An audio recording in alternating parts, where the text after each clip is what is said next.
ಓಂ ಗಣಾನಾಂ ತ್ವಾ ಗಣಪತಿಂ ಹವಾಮಹೆ ಪ್ರಿಯಾಣಾಂ ತ್ವಾ ಪ್ರಿಯಪತಿಂ ಹವಾಮಹೆ ನಿಧೀನಾಂ ತ್ವಾ ನಿಧಿಪತಿಂ ಹವಾಮಹೆ ವಸೋ ಮಮ ಆಹಮಜಾನಿ ಗರ್ಭದಂ ಆತ್ವಮಜಾಸಿ ಗರ್ಭದಂ. ನನ್ನ ಸಮಸ್ತ ಪ್ರೀತಿಯ ಬಂಧು ಭಗಿನಿಯರಿಗೆ ಡಾಕ್ಟರ್ ಸುಕುಮಾರ್ ಶಾಸ್ತ್ರಿ ಮಾಡುವ ವಂದನೆಗಳು.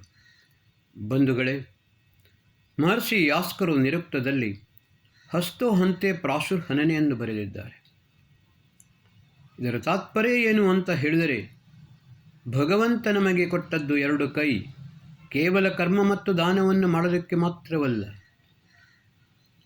ಯಾರಾದರೂ ಆಘಾತವನ್ನು ನಮ್ಮ ಮೇಲೆ ಮಾಡಿದರೆ ಒಂದು ಕೈಯಿಂದ ಆಘಾತವನ್ನು ತಡೆಯಬೇಕು ಮತ್ತು ಇನ್ನೊಂದು ಕೈಯಿಂದ ಪ್ರತಿಘಾತವನ್ನು ಮಾಡಬೇಕು.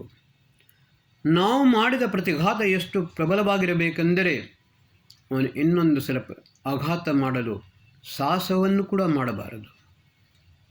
ಬಂಧುಗಳೇ, ಶ್ರೀಕೃಷ್ಣ ವೇದಾನಾಂ ಸಾಮವೇದೋಸ್ಮಿ ಎಂದು ಹೇಳಿದ. ಆದರೆ ಶ್ರೀಕೃಷ್ಣನ ಈ ಮಾತನ್ನು ಯಾರೂ ಅರ್ಥ ಮಾಡಿಕೊಳ್ಳಲಿಲ್ಲ. ನಾನು ಸಾಮವೇದದ ಎಲ್ಲ ಭಾಷ್ಯಕಾರರ ಭಾಷ್ಯವನ್ನು ನೋಡಿದ್ದೇನೆ. ಮಹರ್ಷಿ ದಯಾನಂದರ ಪೂರ್ವವರ್ತಿ ಭಾಷ್ಯಕಾರರಾಗಲಿ, ಪರವರ್ತಿ ಭಾಷ್ಯಕಾರರಾಗಲಿ, ಪಾಶ್ಚಾತ್ಯ ಭಾಷ್ಯಕಾರರಾಗಲಿ ಯಾರೂ ಕೂಡ ಇದನ್ನು ಸರಿಯಾಗಿ ಅರ್ಥ ಮಾಡಿಕೊಳ್ಳಲಿಲ್ಲ. ಕೊನೆಗೆ ಎಷ್ಟು ಎಳೆದಾಡಿಕೊಂಡು ಅರ್ಥ ಮಾಡಿದಂದರೆ ಅನರ್ಥವಾಯಿತು ವಿನಃ ಸಾರ್ಥಕವಾಗಲಿಲ್ಲ. ಆದರೆ ಮಹರ್ಷಿ ದಯಾನಂದ ಸರಸ್ವತಿಯವರು ದುರ್ಭಾಗ್ಯವಶಾತ್ ಸಾಮವೇದದ ಭಾಷ್ಯವನ್ನು ಮಾಡಲಾಗಲಿಲ್ಲ. ಆದರೆ ಚತುರ್ವೇದ ವಿಷಯ ಸೂಚಿಯಲ್ಲಿ ಅದನ್ನು ಸ್ಪಷ್ಟವಾಗಿ ಸೂಚಿಸಿದ್ದರು. ಕೇವಲ ಉಪಾಸನೆ ಅರ್ಚನೆಯಿಂದ ಎಲ್ಲವೂ ಸಾಧಿಸಿದಂತಾಗುವುದಿಲ್ಲ. ಸಾಮವೇದದ ಕೊನೆಯದಲ್ಲಿ ರಾಷ್ಟ್ರ ಧರ್ಮ, ಯುದ್ಧ ಪ್ರಕರಣ, ಶಸ್ತ್ರಾಸ್ತ್ರಗಳ ನಿಯೋಜನೆ, ರಾಷ್ಟ್ರದ ಸಂಘಟನೆ, ಇದನ್ನು ಯಾವ ರೀತಿ ಮಾಡಬೇಕು ಎಂದು ಹೇಳಿಕೊಂಡವರು ಸೂಚಿಸಿದ್ದರು. ಆದರೆ ಈ ಚತುರ್ವೇದ ವಿಷಯ ಸೂಚಿ ದಯಾನಂದ ಸರಸ್ವತಿಯವರ ನಿಧನ ನಂತರ 100 ವರ್ಷಗಳ ನಂತರ ಇದು ಪಂಡಿತ್ ಯುಧಿಷ್ಠಿರ ಮೀಮಾಂಸಕರು ಇದನ್ನು ಪ್ರಕಾಶಿಸಿದರು. ಬಂಧುಗಳೇ, ರಾಮ ಮಂದಿರವಾಯಿತು, ರಾಮಾನುಜರ ಮೂರ್ತಿ ಸ್ಥಾಪನೆಯೂ ಆಯಿತು. ಇನ್ನು ಯಾವುದ್ಯಾವುದು ಮಾಡುತ್ತಾರೆ. 550 ಕೋಟಿ ಬಾರಿ ರಾಮ ಜಪವನ್ನು ಕೂಡ ಮಾಡುತ್ತಾರೆ, ಶ್ರೀಕೃಷ್ಣ ಜಪವನ್ನು ಮಾಡುತ್ತಾರೆ. ಆದರೆ ಮಹರ್ಷಿ ಪತಂಜಲಿಯವರು ತಜ್ಜಪಸ್ತದರ್ಥ ಭಾವನಂ ಎಂದು ಹೇಳಿದರೆ ಅದನ್ನು ಯಾರೂ ಅರ್ಥ ಮಾಡಿಕೊಳ್ಳಲಿಲ್ಲ. ಶ್ರೀರಾಮ ನಮಗೆ 9 ಲಕ್ಷ ವರ್ಷದ ಮೊದಲೇ ಒಂದು ಮಾತನ್ನು ಹೇಳಿದ, ಜನನಿ ಜನ್ಮಭೂಮಿಶ್ಚ ಸ್ವರ್ಗಾದಪಿ ಗರೀಯಸಿ. ಜನ್ಮ ಕೊಟ್ಟ ತಾಯಿ ಮತ್ತು ರಾಷ್ಟ್ರ, ಜನ್ಮಭೂಮಿ ಇದು ಸ್ವರ್ಗಕ್ಕಿಂತಲೂ ಶ್ರೇಷ್ಠವಾದದ್ದು. ಇದನ್ನು ರಕ್ಷಣೆ ಮಾಡುವಂಥದ್ದು ಪ್ರತಿಯೊಬ್ಬ ಪ್ರಜೆಯ ಪರಮ ಕರ್ತವ್ಯವಾಗಿದೆ. ಬಂಧುಗಳೇ, ಇದು ನಮ್ಮದು ಗಣರಾಜ್ಯ. ಗಣಪತಿಯ ಪೂಜೆಯನ್ನು ನಾವು ಮಾಡುತ್ತೇವೆ. ಆದರೆ ಇದರ ವಾಸ್ತವಿಕ ಸ್ವರೂಪವನ್ನು ಯಾರೂ ಅರ್ಥ ಮಾಡಿಕೊಳ್ಳಲಿಲ್ಲ. ಆಚಾರ್ಯ ಚಾಣಕ್ಯರು ಚಂದ್ರಗುಪ್ತನನ್ನು ಸಿಂಹಾಸನದ ಮೇಲೆ ಪ್ರತಿಷ್ಠಾಪಿಸಿದರು. ಆವಾಗ ಅವರ ಮೊದಲನೆಯ ಪಾಠವೇ ಚಂದ್ರಗುಪ್ತನಿಗಿತ್ತು. ವತ್ಸ ಚಂದ್ರಗುಪ್ತ, ಛಿದ್ರೇ ಸ್ವನರ್ಥ ಬಹುಲೀಭವಂತಿ. ಈ ಛಿದ್ರಗಳಲ್ಲಿ ಅನರ್ಥವು ಬಹಳವಿದೆ. ಛಿದ್ರ ಎಂದರೆ ಛೇದವಲ್ಲ. ರಾಷ್ಟ್ರವನ್ನು ವಿಚ್ಛಿದ್ರವನ್ನಾಗಿ ಮಾಡುವಂಥ ಛಿದ್ರಕಾದರಿ ಶಕ್ತಿಗಳಿವೆ. ಮೊದಲು ಅವರನ್ನು ನಾಶ ಮಾಡಬೇಕು. ಆವಾಗ ಮಾತ್ರ ರಾಷ್ಟ್ರವು ಸುರಕ್ಷಿತವಾಗಿರಲು ಸಾಧ್ಯವಿದೆ. ಗಣಪತಿಯ ತಲೆ ಆನೆಯದ್ದು. ಆನೆಯ ದೇಹ ವಿಶಾಲವಾಗಿದೆ, ಆದರೆ ಕಣ್ಣು ಬಹಳ ಸಣ್ಣದು. ಇದರ ತಾತ್ಪರ್ಯ ಏನು ಅಂತ ಹೇಳಿದರೆ, ರಾಷ್ಟ್ರನಾಯಕನು ಯಾವಾಗಲೂ ಬಹಳ ಸೂಕ್ಷ್ಮ ದೃಷ್ಟಿಯುಳ್ಳವನಾಗಿರಬೇಕು. ದುರ್ಭಾಗ್ಯವಶಾತ್ ಲೋಕಸಭೆಯಲ್ಲಿದ್ದ ದೇಶದ್ರೋಹಿಗಳು, ದೇಶದ ಒಳಗೂ ಹೊರಗೂ ಆತಂಕವಾದವನ್ನು ಮಾಡುವವರು, ಅವರು ಯಾರನ್ನು ಇವರು ಗಮನಕ್ಕೆ ತೆಗೆದುಕೊಳ್ಳುವುದಿಲ್ಲ, ಅವರಿಗೆ ಯಾವ ಶಿಕ್ಷೆಯನ್ನೂ ಕೊಡುವುದಿಲ್ಲ. ಬಂಧುಗಳೇ, ನಮ್ಮ ಸಂವಿಧಾನವನ್ನು ಅಂಬೇಡ್ಕರ್ರ ಕಮಿಟಿ ಬರೆಯಿತು. ಅದರ ಒರಿಜಿನಲ್ ಸಂವಿಧಾನವನ್ನು ಸಂಭವತಃ ಸರಿಯಾಗಿ ನೋಡಿದವರು ಅಥವಾ ಅರ್ಥ ಮಾಡಿಕೊಂಡವರು ಯಾರೂ ಇಲ್ಲ. ನಮ್ಮದು ಗಣರಾಜ್ಯ. ಗಣರಾಜ್ಯ ಎಂದರೆ ಸಮೂಹ ರಾಜ್ಯ. ಹಲವು ರಾಜ್ಯಗಳು ಒಟ್ಟಾಗಿ ಒಂದು ದೇಶಗಳಾಗಿವೆ. ಆದರೆ ಈ ರಾಜ್ಯದ ರಾಷ್ಟ್ರಪತಿ ನಿಜವಾದ ಅರ್ಥದಲ್ಲಿ ಒಬ್ಬನೇ ರಾಷ್ಟ್ರಪತಿಯಾಗಿದ್ದ ನೀಲಂ ಸಂಜೀವ್ ರೆಡ್ಡಿ. ರಾಷ್ಟ್ರಪತಿಯ ಅಧೀನದಲ್ಲಿ 3 ಸೇನೆಯೂ ಬರುತ್ತದೆ. ರಾಷ್ಟ್ರಪತಿಗೆ ಪೂರ್ಣ ಅಧಿಕಾರವೂ ಇದೆ. ನೀಲಂ ಸಂಜೀವ್ ರೆಡ್ಡಿಯವರು ಸಂಪೂರ್ಣ ಅಧಿಕಾರವನ್ನು ತಮ್ಮ ಕೈಯಲ್ಲಿಟ್ಟುಕೊಂಡರು. ಇಂಟೆಲಿಜೆನ್ಸನ್ನು ಕೂಡ ತಮ್ಮ ಅಧೀನದಲ್ಲಿಟ್ಟುಕೊಂಡರು. ಅವರು ಪ್ರಯತ್ನವನ್ನು ಮಾಡದಿರ್ತಿದ್ದಾರೆ. ಸೈನ್ಯದ ಶಕ್ತಿಯಿಂದ ಅವರು ರಾಷ್ಟ್ರಘಾತಕ ಶಕ್ತಿಯನ್ನು ತಡೆದಿದ್ದರೆ ಇವತ್ತು ಅಸ್ಸಾಂ ಮತ್ತು ಅರುಣಾಚಲ ಪ್ರದೇಶ ಎರಡೂ ನಮ್ಮ ದೇಶದಿಂದ ದೂರವಾಗುತ್ತಿತ್ತು. ಸುಪ್ರೀಂ ಕೋರ್ಟಿನ ಚೀಫ್ ಜಸ್ಟಿಸ್ ಮೂಗು ತುರಿಸಲು ಪ್ರಯತ್ನಿಸಿದ. ಆದರೆ ನೀಲಂ ಸಂಜೀವ್ ರೆಡ್ಡಿಯವರು ಅವನಿಗೆ ವಾರ್ನಿಂಗ್ ಕೊಟ್ಟರು, ರಾಷ್ಟ್ರದ ವಿಷಯದಲ್ಲಿ ಮೂಗು ತುರಿಸಿದರೆ ನಿನ್ನ ಮೂಗನ್ನೇ ಕತ್ತರಿಸುತ್ತೇನೆ. ಈ ಅಧಿಕಾರ ನನಗೆ ಸಂವಿಧಾನ ಕೊಟ್ಟಿದೆ. ಇದನ್ನು ಈಗಿನ ರಾಷ್ಟ್ರಪತಿಯವರು, ಪ್ರಧಾನಮಂತ್ರಿಯವರು ಏಕೆ ಅರ್ಥ ಮಾಡಿಕೊಳ್ಳಲಿಲ್ಲ? ಏಕೆ ಅರ್ಥ ಮಾಡಿಕೊಳ್ಳುವುದಿಲ್ಲ? ಇದು ನನಗೆ ಅರ್ಥವಾಗುವುದಿಲ್ಲ. ಬಂಧುಗಳೇ, ಗಣಾನಾಂ ತ್ವಾ ಗಣಪತಿಂ ಹವಾಮಹೇ, ಪ್ರಿಯಾಣಾಂ ತ್ವಾ ಪ್ರಿಯಪತಿಂ ಹವಾಮಹೇ, ನಿಧೀನಾಂ ತ್ವಾ ನಿಧಿಪತಿಂ ಹವಾಮಹೇ, ವಸೋಮ ಮಹಾಮಿಜಾನಿ ಗರ್ಭಧಮಾತ್ತು ಮಜಾಸು ಗರ್ಭದ. ಯಜುರ್ವೇದದ ಮಂತ್ರ. ಈ ಯಜುರ್ವೇದದ ಮಂತ್ರವನ್ನು ಅರ್ಥ ಮಾಡುವಾಗ ಮಹರ್ಷಿ ಯಾಜ್ಞವಲ್ಕ್ಯರು ರಾಷ್ಟ್ರ ಪ್ರಧಾನವಾಗಿ ಅರ್ಥ ಮಾಡಿದ್ದಾರೆ. ಅಶ್ವಮೇಧ ಪ್ರಕರಣ. ಆದರೆ ಮಹರ್ಷಿ ಯಾಜ್ಞವಲ್ಕ್ಯರು ಅಶ್ವವೈ ರಾಷ್ಟ್ರಂ ರಾಷ್ಟ್ರಂ ವಾ ಅಶ್ವಮೇಧ ಎಂದು ಬರೆದಿದ್ದಾರೆ. ಮಹರ್ಷಿ ದಯಾನಂದ ಸರಸ್ವತಿಯವರು ಇದನ್ನೇ ವಿಶೇಷವಾಗಿ ವ್ಯಾಖ್ಯಾನವನ್ನಾಗಿ ಮಾಡಿದರು. ತಮ್ಮ ಋಗ್ವೇದಾದಿ ಭಾಷ್ಯ ಭೂಮಿಕೆಯಲ್ಲಿ ಮತ್ತು ಯಜುರ್ವೇದದ ಭಾಷ್ಯದಲ್ಲಿ ಇದನ್ನು ಸ್ಪಷ್ಟವಾಗಿ ಬಹಳ ಸುಂದರವಾಗಿ ವರ್ಣಿಸಿದ್ದಾರೆ. ಬಂಧುಗಳೇ, ಮೇತೃ ಮೇದ್ರಿ ಹಿಂಸಾಯಾಂ ಮೇಧಾ ಸಂಗಮನಯವೋ. ಮೇಧ ಅಂತ ಹೇಳಿದರೆ 2 ಅರ್ಥಗಳಿವೆ. ಮೊದಲು ರಾಷ್ಟ್ರಕ್ಕೆ ಘಾತಕವನ್ನು ಮಾಡುವಂತಹ, ರಾಷ್ಟ್ರವನ್ನು ವಿಘಟನೆಯನ್ನು ಮಾಡುವಂತಹ, ರಾಷ್ಟ್ರವನ್ನು ಛಿದ್ರವನ್ನಾಗಿ ಮಾಡುವಂತಹ ಶಕ್ತಿಗಳನ್ನು ಮೊದಲು ನಾಶ ಮಾಡಬೇಕು. ಆಮೇಲೆ ರಾಷ್ಟ್ರವನ್ನು ಸಂಘಟಿತವನ್ನಾಗಿ ಮಾಡಬೇಕು. ಬಂಧುಗಳೇ, ಅಸ್ಸಾಂ ಮತ್ತು ಅರುಣಾಚಲಂ ಪ್ರದೇಶ ಇದನ್ನು ಫರ್ಕುದ್ದೀನ್ ಅಲಿ ಅಹ್ಮದ್ನ ಹೆಂಡತಿ ಮತ್ತು ಇಂದಿರಾ ಗಾಂಧಿಯ ಧೂರ್ತತನದಿಂದ ಬಹಳ ಬಲಹೀನವಾಯಿತು. ರಾಷ್ಟ್ರದಿಂದ ಪ್ರತ್ಯೇಕವಾಗುವ ಪರಿಸ್ಥಿತಿ ಬಂದಿತ್ತು. ಇದನ್ನು ನೀಲಂ ಸಂಜೀವ್ ರೆಡ್ಡಿಯವರು ಬಹಳ ಚೆನ್ನಾಗಿ ಅರ್ಥ ಮಾಡಿಕೊಂಡಿದ್ದರು.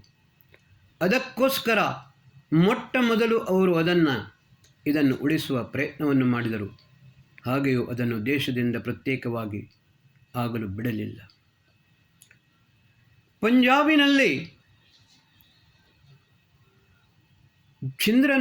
ಭಿಂದ್ರನ್ವಾಲೆಯನ್ನು ಎತ್ತಿಕಟ್ಟಿದರು. ಪಂಜಾಬ್ ಬಹಳ ದುರ್ಬಲವಾಯಿತು. ಅದೇ ಪರಿಸ್ಥಿತಿ ಡಾರ್ಜಿಲಿಂಗ್ನಲ್ಲಿ ಆಗುವುದಲ್ಲಿತ್ತು. ಅಲ್ಲಿ ಲಾರ್ಡ್ ಡೇಂಗಾನನ್ನು ಎತ್ತಿಕಟ್ಟಿದ್ದು ರಾಜೀವ್ ಗಾಂಧಿ. ಬಂಧುಗಳೇ, ಇವತ್ತಿನ ದಿವಸ ಪಾರ್ಲಿಮೆಂಟಿನಲ್ಲಿರುವ ಯಾವ ವಿಚ್ಛಿದ್ರಕಾರಿ ಶಕ್ತಿಗಳಿವೆ ಎಲ್ಲರಿಗೂ ಸ್ಪಷ್ಟವಾಗಿದೆ.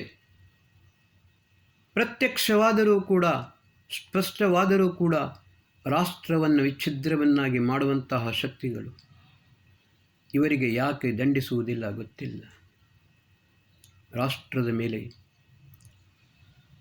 ಆಗಾಗ ಮೊದಲು ಕಾಶ್ಮೀರದಲ್ಲಿ ಪಹಲ್ಗಾಮ್ನಲ್ಲಿ ಆಕ್ರಮಣವಾಯಿತು, ಹಲವಾರು ಜನರು ಸತ್ತರು. ಸಿಂಧೂರ್, ಪಾಕಿಸ್ತಾನದ ಮೇಲೆ ಸಿಂಧೂರಿ ಆಕ್ರಮಣವನ್ನು ಮಾಡಿದರು. ಆದರೆ ಅವರು ಪುನಃ ಡಿಲ್ಲಿಯ ಮೇಲೆ ಆಕ್ರಮಣವನ್ನು ಮಾಡಿದರು. ಕಾಶ್ಮೀರದಲ್ಲಿ ಕೂಡ ಆಯಿತು. ನಾವು ಇದನ್ನು ಸರಿಯಾಗಿ ಅರ್ಥ ಮಾಡಿಕೊಳ್ಳಬೇಕು. ಮಹರ್ಷಿ ದಯಾನಂದ ಸರಸ್ವತಿಯವರು ಇದನ್ನೇ ಯಜುರ್ವೇದ ಭಾಷ್ಯದಲ್ಲಿ ಮತ್ತು ಋಗ್ವೇದಾದಿ ಭಾಷ್ಯ ಭೂಮಿಕಾದಲ್ಲಿ ಸ್ಪಷ್ಟವಾಗಿ ಅರ್ಥ ಹೇಳಿದ್ದಾರೆ. ಏಕೆಂದರೆ ಅವರ ಗುರು ವಿರಜಾನಂದರವರಿಗೆ ಹೇಳಿದರು, ದಯಾನಂದ್ ಅಗರ್ ರಾಷ್ಟ್ರ ಬಚೇಗ ತಬಿ ಧರ್ಮ ಬಚೇಗ. ಬಂಧುಗಳೇ, ಮಹರ್ಷಿ ದಯಾನಂದ ಸರಸ್ವತಿಯವರು ಗಂಗಾ ನದಿಯ ತಟದಲ್ಲಿ ಕುಳಿತುಕೊಂಡಿದ್ದರು. ಆವಾಗ ಕೆಲವು ಸನ್ಯಾಸಿಗಳು ಬಂದರು. ಅವರಲ್ಲಿ ಒಬ್ಬ ಮಹರ್ಷಿ ದಯಾನಂದರ ಹತ್ರ ಹೇಳಿದ, ಸ್ವಾಮೀಜಿ ಆಪ್ ವಿದೇಶ್ ಕ್ಯೂ ನಹಿ ಜಾತೆ? ಆವಾಗ ದಯಾನಂದ ಸರಸ್ವತಿಯವರು ಬಹಳ ಸುಂದರವಾದ ಉತ್ತರವನ್ನು ಕೊಟ್ಟರು. ಮೇರಾ ದೇಶ್ ಸಂಪೂರ್ಣ ज्ञानांधकार में डूबा हुआ है और पराधीन है. ऐसे परिस्थिति में मैं विदेश जाकर के क्यों ज्योति जलाऊंगा? मैं यहीं बैठ कर के ऐसी ज्योति जलाऊंगा जिसका प्रकाश सारे विश्व भर में फैल जाएगा. इದೇ ಆರ್ಯ ಸಮಾಜ. ಆರ್ಯ ಸಮಾಜ ಎರಡು ರೀತಿಯಲ್ಲಿ ಕರ್ಮವನ್ನು ಮಾಡಿತು. ಆ ಸಮಯದಲ್ಲಿ ಸಂಪೂರ್ಣ ವಿಶ್ವದಲ್ಲಿ ವೇದ ಪ್ರಚಾರವನ್ನು ಮಾಡಿತು. ಇನ್ನೊಂದು ರೀತಿಯಲ್ಲಿ ಈ ರಾಷ್ಟ್ರದ ರಕ್ಷಣೆಯನ್ನು ಮಾಡೋದಕ್ಕೋಸ್ಕರ ಅನೇಕ ಕ್ರಾಂತಿಕಾರಿಗಳು, ಸಂಭವತಃ ನನಗೆ ತಿಳಿದ ಮಟ್ಟಿಗೆ ಈ ದೇಶದಲ್ಲಿ ಎಷ್ಟು ಕ್ರಾಂತಿಕಾರಿಗಳಾಗಿದ್ದಾರೆ ಅದರಲ್ಲಿ 90% ಆರ್ಯ ಸಮಾಜಿಗಳೇ ಆಗಿದ್ದರು.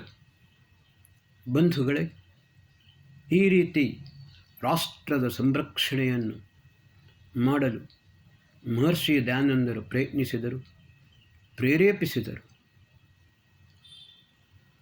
ಇಂದಿರಾ ಗಾಂಧಿ ಆರ್ಯ ಸಮಾಜವನ್ನು ದ್ವೇಷಿಸುತ್ತಿದ್ದರು, ಆರ್ಯ ಸಮಾಜಿಗಳನ್ನು ದ್ವೇಷಿಸುತ್ತಿದ್ದರು. ಅಲ್ವರ್ನಲ್ಲಿ ಆರ್ಯ ಮಹಾಸಮ್ಮೇಳನವಾಯಿತು. ಡಾಕ್ಟರ್ ಶಿವಸಾಗರ್ ರಾಮ್ ಗುಲಾಮ್ ಮಾರಿಷಸ್ನ ಪ್ರಧಾನಮಂತ್ರಿಯಾಗಿದ್ದರು. ಆರ್ಯ ಸಮಾಜ ಅವರನ್ನು ಆಮಂತ್ರಿಸಿತು. ಆದರೆ ಇಂದಿರಾ ಗಾಂಧಿ ಅವರಿಗೆ ಬರಲು ಮೊದಲು ಬಿಡಲಿಲ್ಲ. ಅನೇಕ ರೀತಿಯ ಬಾಧೆಗಳನ್ನು ಕೊಟ್ಟರು. ಕೊನೆಗೆ ಅವರು ಜಗ್ಗಲಿಲ್ಲ. ಆದರೆ ಅವರಿಗೆ ಹೇಳಿದರು, ಅಲ್ವರಿನ ವಾತಾವರಣ ಸರಿಯಾಗಿಲ್ಲ, ನಿಮ್ಮ ರಕ್ಷಣೆಯನ್ನು ಮಾಡಲು ನಮ್ಮಿಂದ ಸಾಧ್ಯವಿಲ್ಲ ಎಂದು ಹೇಳಿದರು. ಡಾಕ್ಟರ್ ಶಿವಸಾಗರ್ ರಾಮ್ ಗುಲಾಮ್ ಅಲ್ವರಿಗೆ ಬಂದರು. ಆ ಆರ್ಯ ಮಹಾಸಮ್ಮೇಳನಕ್ಕೆ ನಾನು ಕೂಡ ಹೋಗಿದ್ದೆ.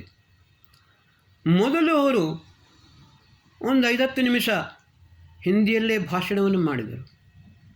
आपके प्रधानमंत्री ने बहुत कोशिश किया, मुझे आने से रोका.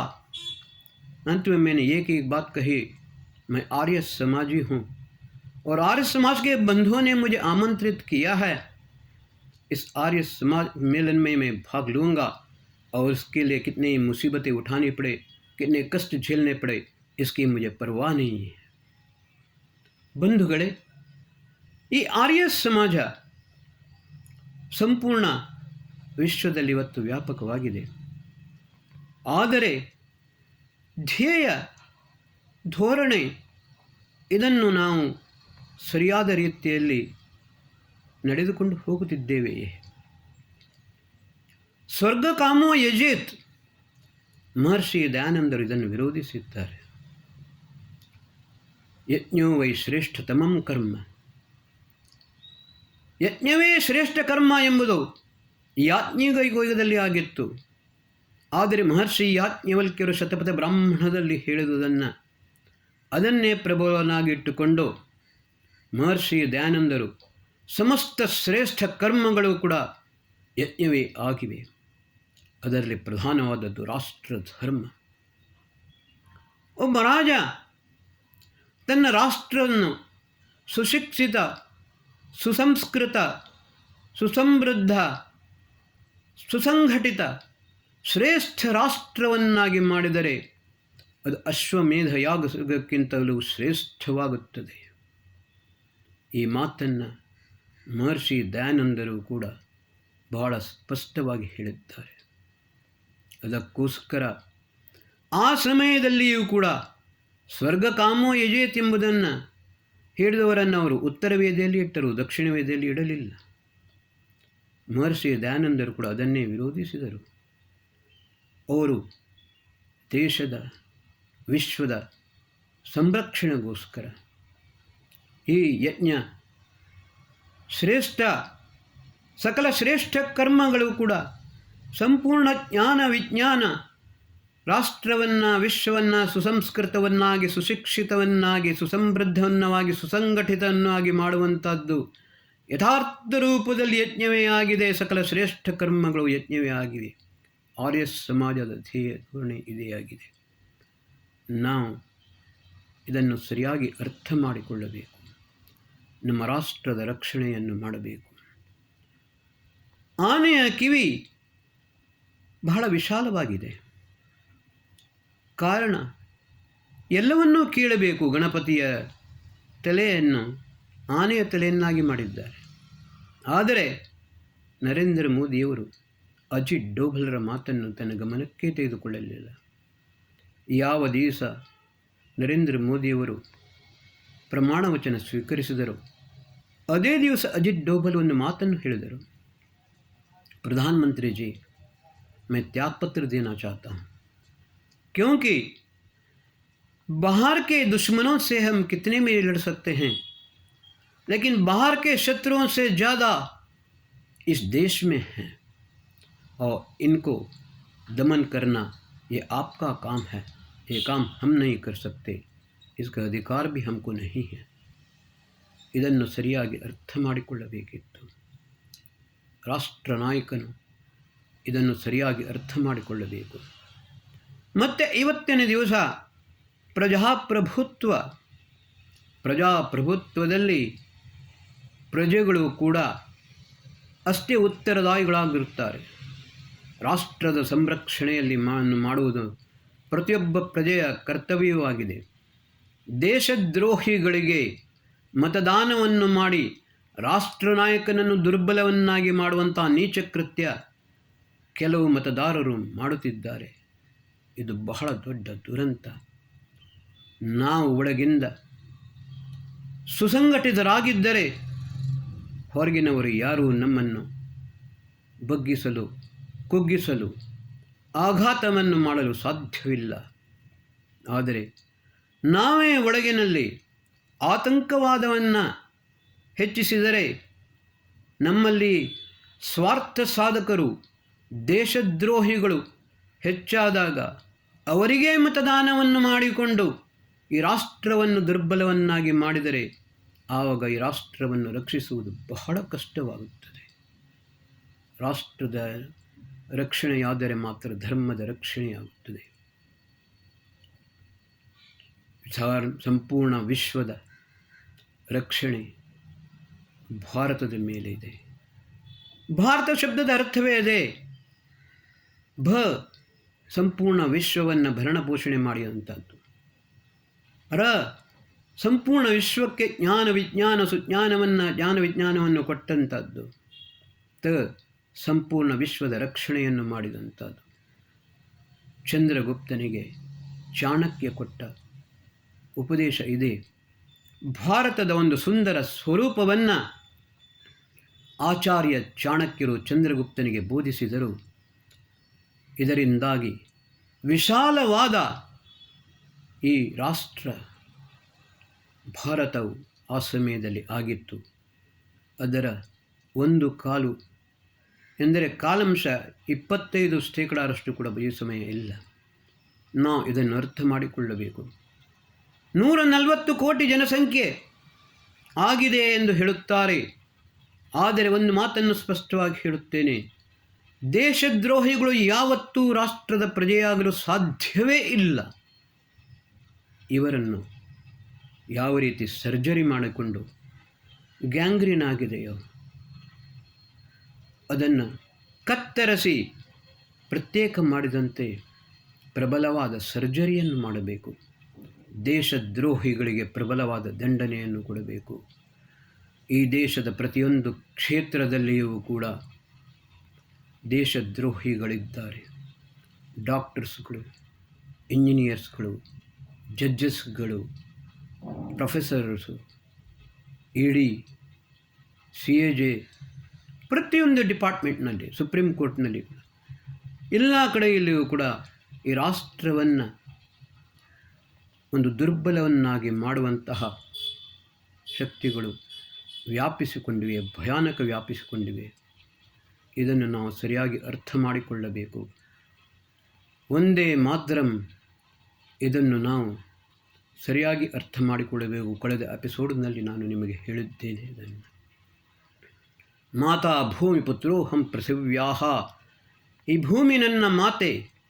ಈ ಮಾತೆಯ ರಕ್ಷಣೆ ಮಾಡುವಂಥದ್ದು ನಮ್ಮೆಲ್ಲರ ಪರಮ ದಾಯಿತ್ವ. ಪುನಃ ಹೇಳುತ್ತೇನೆ, ರಾಷ್ಟ್ರದ ಸಂರಕ್ಷಣೆಗೋಸ್ಕರ ಉತ್ತಿಷ್ಠತ ಜಾಗ್ರತ ಪ್ರಾಪ್ಯ ವರಾನ್ ನಿಬೋಧತ.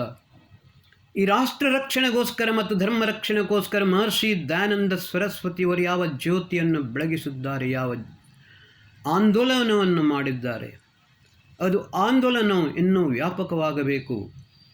ಪ್ರತಿಯೊಂದು ಕ್ಷೇತ್ರದಲ್ಲಿಯೂ ಪ್ರತಿಯೊಂದು ಗ್ರಾಮದಲ್ಲಿಯೂ ಇದು ವ್ಯಾಪಿಸಿಕೊಳ್ಳಬೇಕು. ರಾಷ್ಟ್ರವು ಸುದೃಢವಾಗಬೇಕು. ನಾವು ಇದಕ್ಕೋಸ್ಕರ ಪ್ರಯತ್ನಿಸಬೇಕು.